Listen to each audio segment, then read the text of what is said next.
Welcome to a weekly Wizardly Review. Every week we select works or content from the DM's Guild to review. This is where we break them down and then see how it all fits together. We then take our objective criteria and evaluate them based on a simple set of principles. So lore, difficulty of implementation, balance, and player draw and intrigue. So if I'm not mistaken, this was also put on our new and revised script, which adds a few more questions in each section. But I'd like to take a few seconds here to give a shout out to Scott McClintock for reaching out to us and giving this, letting us review this and sample this. And thank you for the wonderfully kind exchange we had over Gmail. Just a genuinely really nice guy, guys. Absolutely. A good representative of the community and the ethos that we should all seek to uphold in this community. Thank you. Absolutely. So, without further ado, we are going to be reviewing the Caverns of Slime by Scott McClintock. And it was edited by a huge a group of people. So I'll let you take this one away. Yep. You are much better with the names and whatnot. Gotcha. All right. So yeah, edited by Big Gun RP Davis, and the layout was done by Travis Legge, if I'm correct. So yeah, Caverns of Slime. It's a short adventure that is themed around a magical egg hunt. Kind of similar to real-world Easter, if you will. So let's see if it's right for your table, and we're going to get started. But why are we covering Easter now in May? Because little known fact Scott let us know is that in Faerun, Easter starts on May 31st. So you're in time! So starting off, let's get into our lore section. Right, lore. So the first question goes to you, good sir. Is there character, creature, or item lore within this work? You know, I have to say, indeed, there is. And it's really well manicured and not overly extensive, but it's impactful and effective, which, you know, those are all things that you want to be looking for with lore, at least for me and objectively. Right? The religious or secular nature of the event of turnover, as it's called in Faerun, is explained at both angles, and the setting of Lelian is fleshed out in a concise manner. There's also really great background lore for both DMs and the players to just help guide us all as to know how to implement this at a table. And I think that's just really useful and much appreciated. Your thoughts, James? You know what? I agree. I have lots to say about the lore. However, I think I might leave it with your statement there, as it really does give a well-rounded approach. And I will save my commentary for later on at a more spoily review, or potentially just after our star rating, where I kind of take a little bit of a rant. Gotcha. So with that, back to you. Okay, so my next question for you, James, is there any locational lore in this work? Yes, I can say absolutely. I'd say the locational lore makes up a good percentage of the lore within this adventure, and in which, in some cases, it could hinder some works, but not for this one, not for Caverns of Slime, as its locational lore does tend to lend to the overall lore of this of turnover, and touches on those four pillars we do mention quite a lot. So the locational lore absolutely exists. Great stuff. Eric? Okay, 110% completely agree with what you said. I did mention it briefly just before, but Lelian is a well fleshed out and not to ad nauseum. Yeah. You know, and I'll expand on that a little bit further, but till then, what's our next question there, James? Okay, I believe our next question here is there an overall plot? Silly question. Well, yeah, with this one, there is one. You know, if you want to follow it, mind you. But you're not handcuffed to it by any means, right? It shows you how it can be incorporated at the table with those guidelines, like I said. But in general, if you just want to have some laughs and some adventure to just gain some magic items, you could totally go off the rails that Scott has designed here, which I really like personally in terms of versatility. So, James? Absolutely. It's the kind of versatile adventure or one-shot, depending on your play style, and how quickly you move through it. Now, before I go on, little ad-lib spot right here is that this was not intended to be made as a adventure or one-shot. It was meant to be something you include in your campaigns. However, the plot here is quite enthralling, and it ties in quite a few different elements from pre-existing lore. This does provide a well-written overall plot for your group to run amok in. Like you said, no handcuffs, which is a really difficult thing to do while creating an adventure, but keeping it a railed endeavor. Yeah. So, back to you. Okay, fair enough. So, in that case, kind of talking about the rails and, is there any provided adventure hooks in this work? Yes, two major ones, in fact. And the authors gave general and easy to follow direction to implement this into ongoing campaigns and how to introduce this story later on or even right off the bat. Well done and thumbs up. So, like I said, it's very easy to tie this in, and it's meant to be an event you include in your campaign and your world, and it can also be used as a jump point. Eric? Yeah, honestly, James, I don't think I could have said it any better than that. This is really something that very firmly is checking off these boxes of our objective criteria in this section. So, on to the next one, good sir. Okay. My question for you is, does the work have any loose ends or neat tie-offs for the lore? Again, just going to ground myself. I want to be objective here, and, my personal opinion, certainly, it does vary from the objective. But, so, talking about it objectively, the ending is written in stone.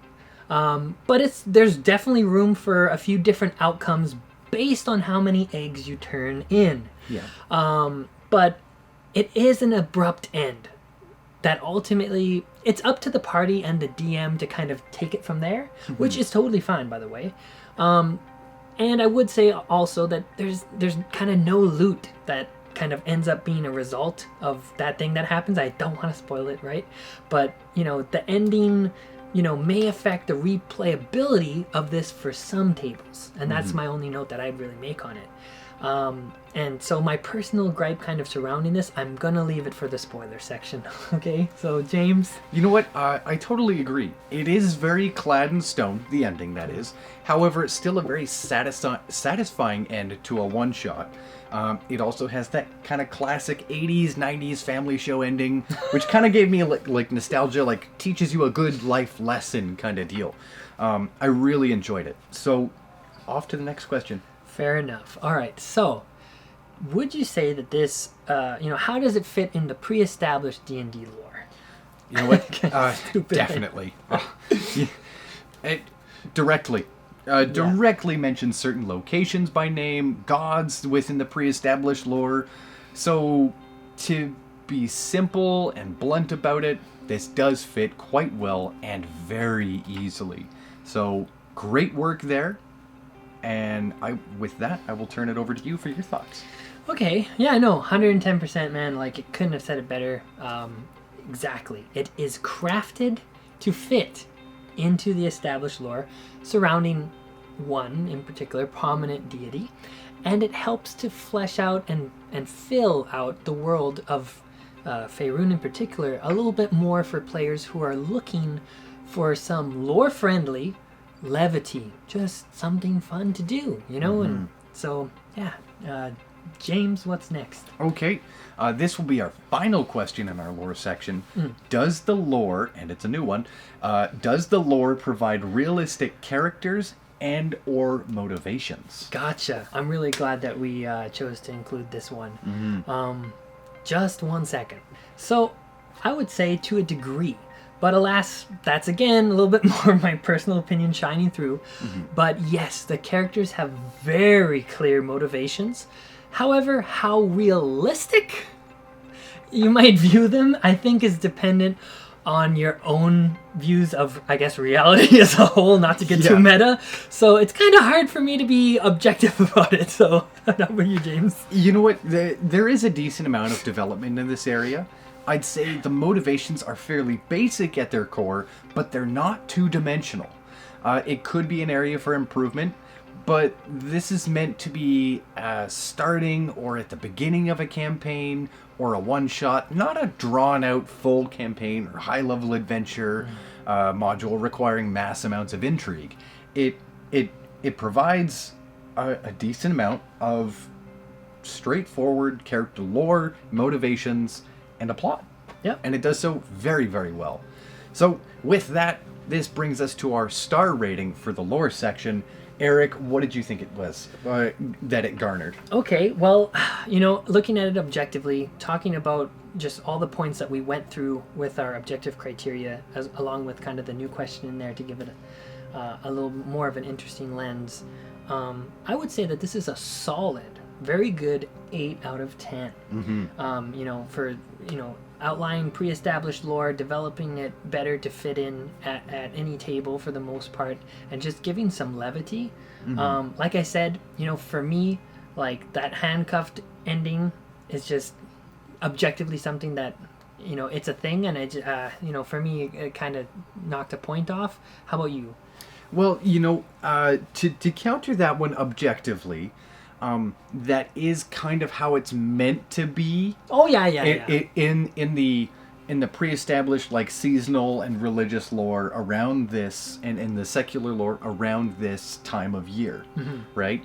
But the way that it's written, I do see what you're saying, but I think that might be a little more for the spoilers side of things. Yeah, my bad. No. But overall, I do see your point. I agree, and I do also have to give it a solid 8 out of 10. It was very well rounded, well written, and it's very clear at what level ranges it's for, mm-hmm. and the ways that you should be incorporating it, not just looking at it as a one shot. For sure, and I think why an 8 rather than a 9 is just that maybe some of the diction, as well as I would think, I guess, how original the lore is. Yeah. I think that's, if objectively we can ding it for that, kind of a nitpick thing to do. Yep. But that's why I'm stressing that this is really fantastic. Absolutely is. Yep. It's a solid 8 out of 10, and it's just because it is kind of something that definitely like mm-hmm. lesser known thing, but like it is already kind of pre-established.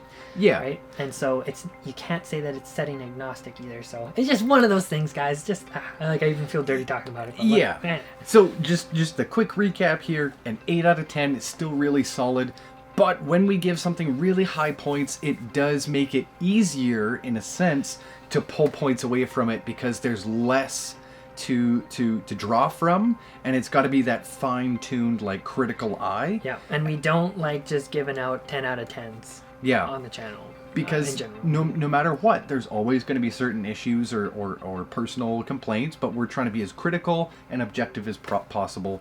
8 out of 10, solid, amazing work. Thank you once again, Scott, for giving us this opportunity. 110%. So we will see you in difficulty. So welcome to our difficulty in implementation section. So, to get us started off, James, that classic question, how much study was required for the DM? You know what? This is a very easy one for me. Not much. The adventure is fairly straightforward and is flexible enough to let the players roam around on their hunt, all while still working on the plot of the adventure should they choose to. So, Eric, with that, I'll pass it over to you. What are your thoughts on this one? Okay.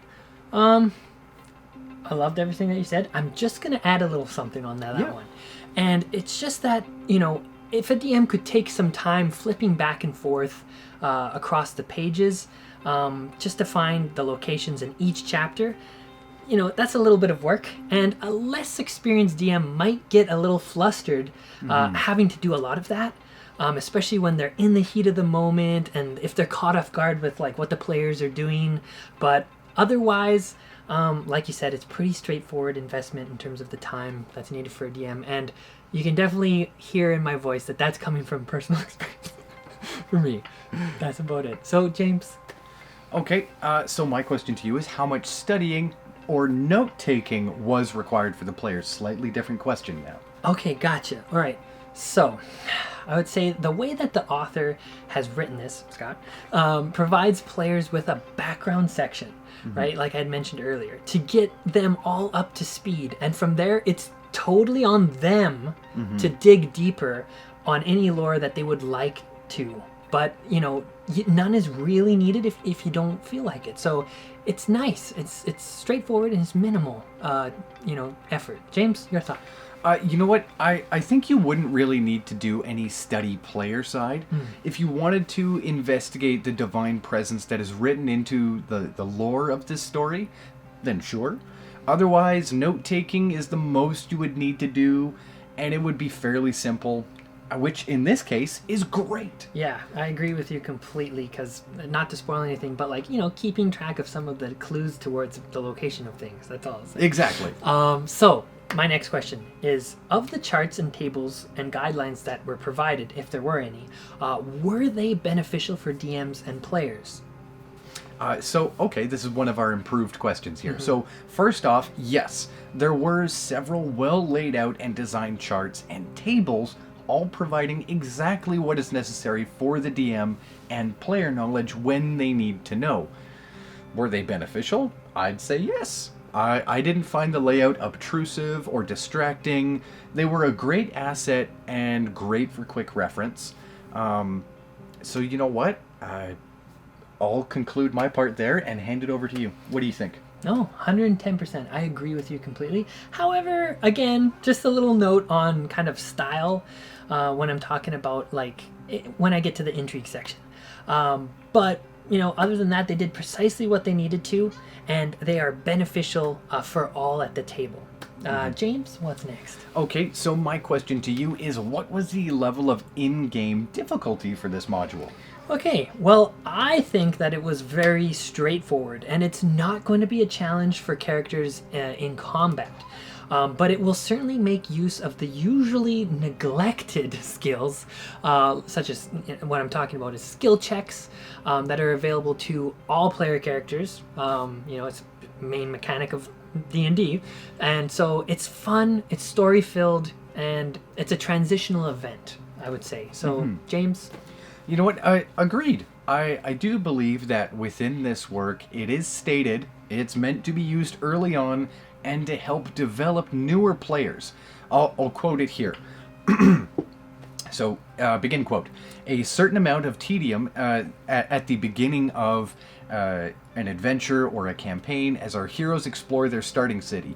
Turnover adds an exciting extra layer to facilitate these early explorations. End quote. I found this to be a nice way to add to stories and campaigns and to work around the issues that can commonly plague the beginnings of adventures. Awesome, fantastic job here. I love to see this sort of thing. Eric? 110%. Also, thank you to the person with flashcards in the back. So, next question for you, James, is how was integrating this into a pre-existing campaign or world? You know what? Honestly, easy as cake. I'd quote the work again. However, shortly after the excerpt I quoted recently, it does state that this is not meant as an adventure per se, like I've said before, as much as it is a mechanic, which is a very neat way of introducing things into your campaigns. Just this extra element is really a nice touch. Eric, what are your thoughts? You know what? Again, interesting. You come up sometimes with these angles that I haven't really thought about.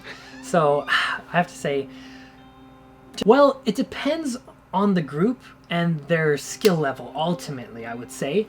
But I feel like the successful integration of this ultimately comes down to who's around the table, like I've mentioned many times, and if you're all on board with it. If you are, then I don't think there's going to be a single issue here. James? Okay, so that'll bring me to my next question, which is who or what type of party was this geared towards, and how hard is it to mesh into other group types? God dang it, James. Man, this one burns. Can you hop on this one? I don't want to get on a particular group's hit list at this point. I'm looking at you, my lovely wargamers, please. You know what? I'll take the bullet on this one. You know, we both hate and love this question, as it always docks marks regardless, because of how we have to objectively analyze these things. Yeah.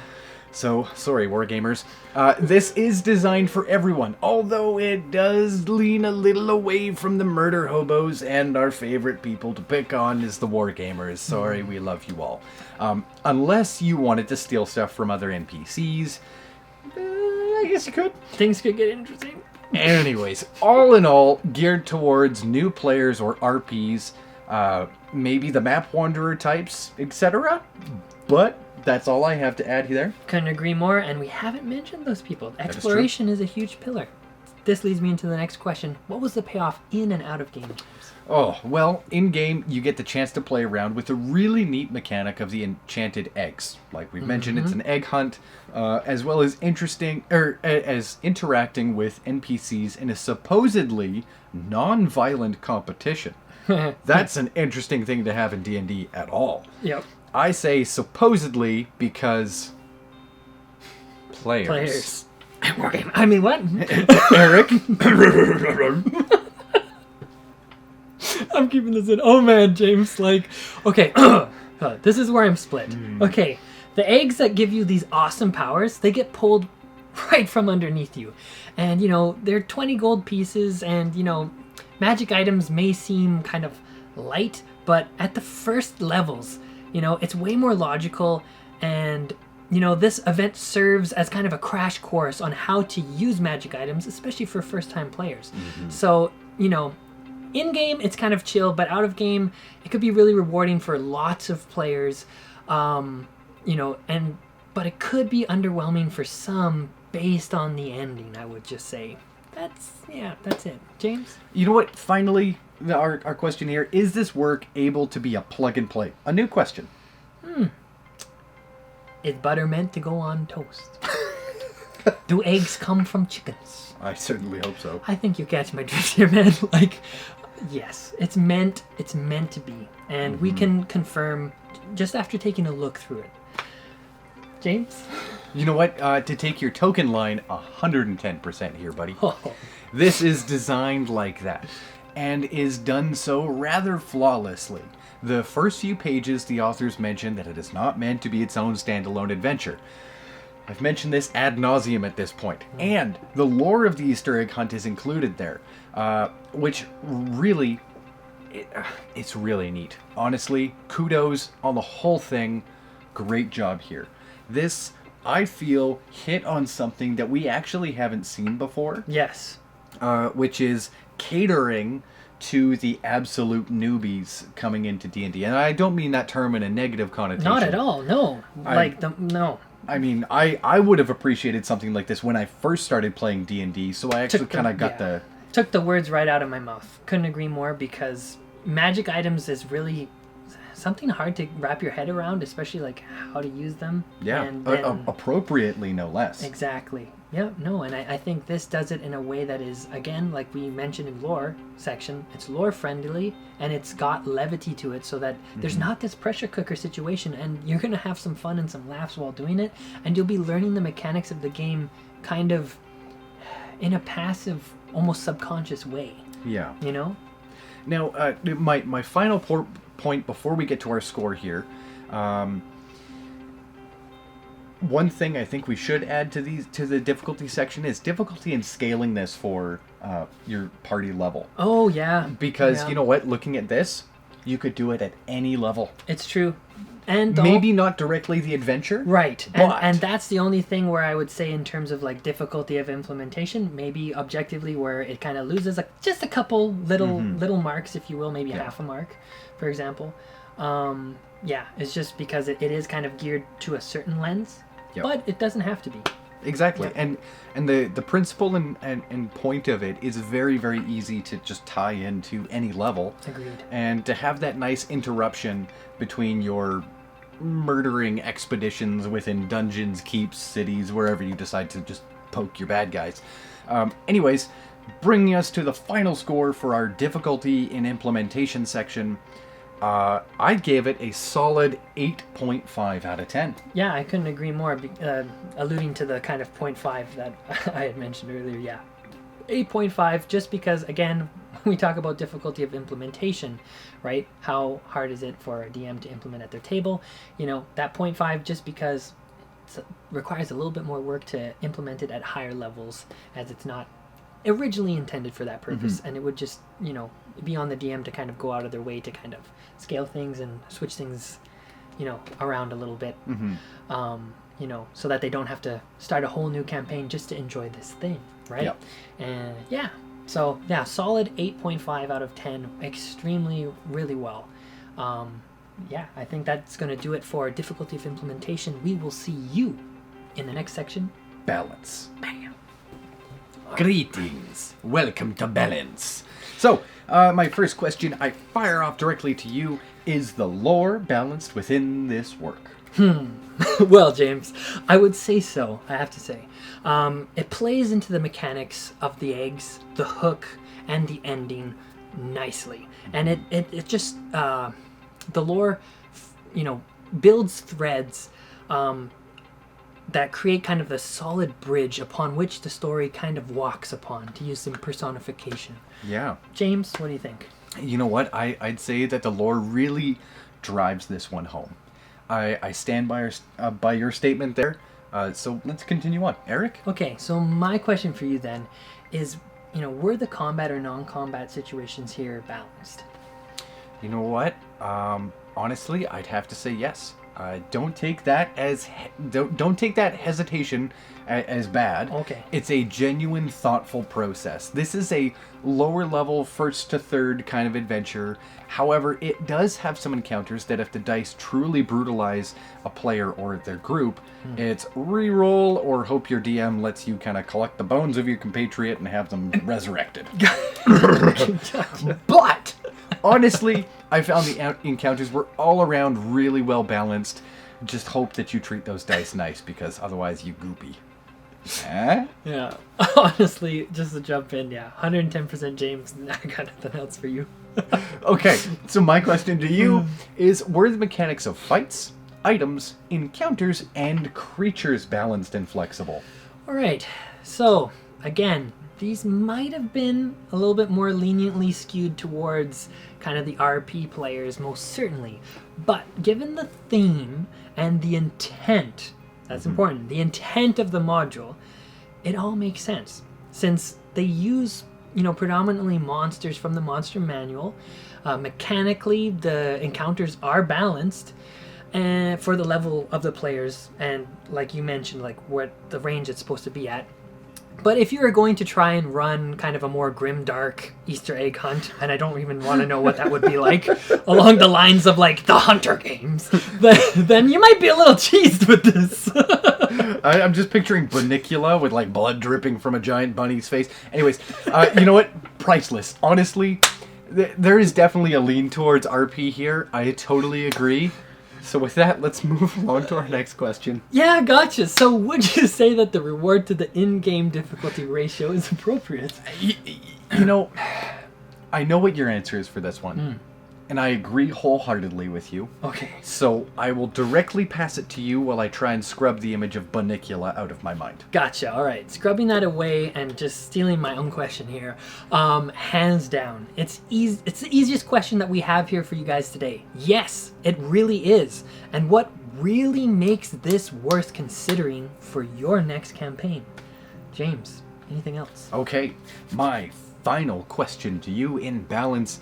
Is the work itself balanced within the 4 pillars? New question. Yeehaw! Alright, so, while that's interesting, I gotta say, for the most part, it is.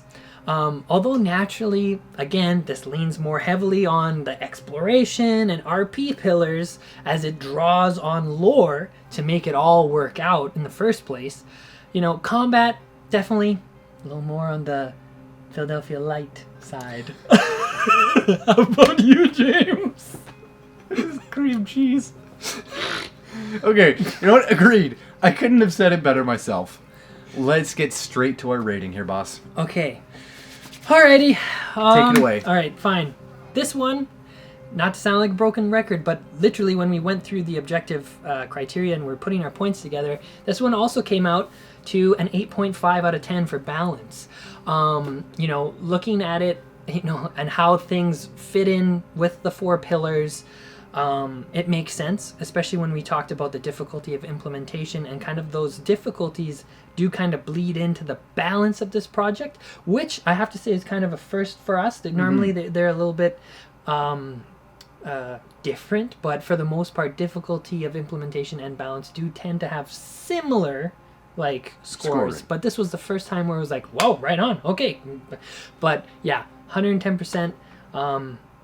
Yeah, I really liked it. James, any of your thoughts on this one? So when it comes to balance, I do appreciate the random encounters. Yeah.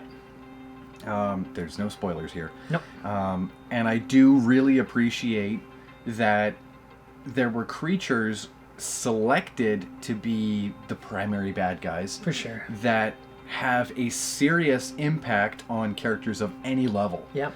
And those creatures are very easily scaled. If you haven't guessed by the title, I'm just going to stare at you until you get it. Yeah. Caverns of Slime. Like there's like a cube type shape. Anyways, those were very well picked. Yes. I think they not only can they, like I've said, provide a very real threat to players of any level, especially because you can scale the different types of them. It's gonna scare it's gonna scare the shit out of first-time players that have not encountered slime and they think it's like something from Nickelodeon. Yeah. The old 90s YTV show Uh-Oh is like a nightmare now at this point. Yeah. Anyways, shout out to my 90s kids. Yo, nostalgia. Anyways, like we were saying, a solid 8.5. Scott and team did an amazing job with this. Yep. It is a great introduction. It's a great mechanic, and I'm definitely I love it. And I love how it's balanced. To not spoil anything either, the eggs, really cool. But again, where a couple of the points got shaved off just in terms of balance on, are some a little bit more useful, more powered than others. Yeah. Not to get into it too much, but 8.5 out of 10. Yep. Yeah. So with that, we will see you in our final section, Player Intrigue and Draw. Or Player Draw. That's the one. Intrigue and Player Draw! All right, see you there, folks. All right. Welcome to Intrigue and Player Draw. I got it right that time. Yep. What about this product caught your eye, Eric? Okay, the fact it's an Easter egg hunt, number one. I was perplexed by this at first, I have to say, to be honest. But that's actually what made me want to dive into it further and figure what the heck this is all about. And that, in and of itself, is a success. How about you, James? You didn't mention the artwork? My time has come. The artwork! I like it. I really do. I also want to say I love the custom hand-drawn maps. The way it feels takes me back to the days when I scoured through my father's AD&D books. For anyone who is not familiar, that's like 2nd edition D&D before, after it was chainmail, which that eventually and inevitably sparked my love of D&D. So when I saw that, it just took me right back. Over to you. Yeah, honestly, yeah. So my last question is, when looking through the product information, what told you that this was right for your table, James? It was a total alternative to what we as D&D players are used to. Not too combat heavy, not too terribly RP heavy, more delving and exploring prone work, which is a very nice way to flex those creative muscles. Eric? Yeah, honestly, I completely agree. Similar to kind of what I said in the previous question.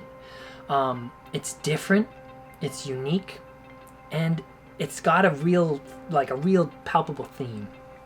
James? Okay, so our last question here, before our final score, would you recommend this product? Okay, another new question, by the way, just to flesh out the intrigue.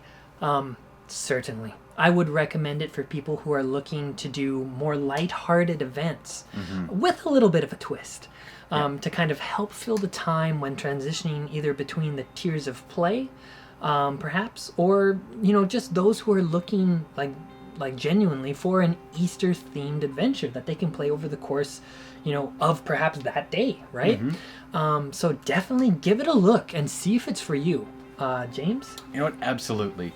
This is fun. This is a fun and fantastic adventure that takes a new twist to exploring. That provides a solid narrative draw. It's a flexible makeup that helps DMs flesh out and populate the local area. 100%. I would recommend this. Yeah, that is solid, man. They were getting a little high five there.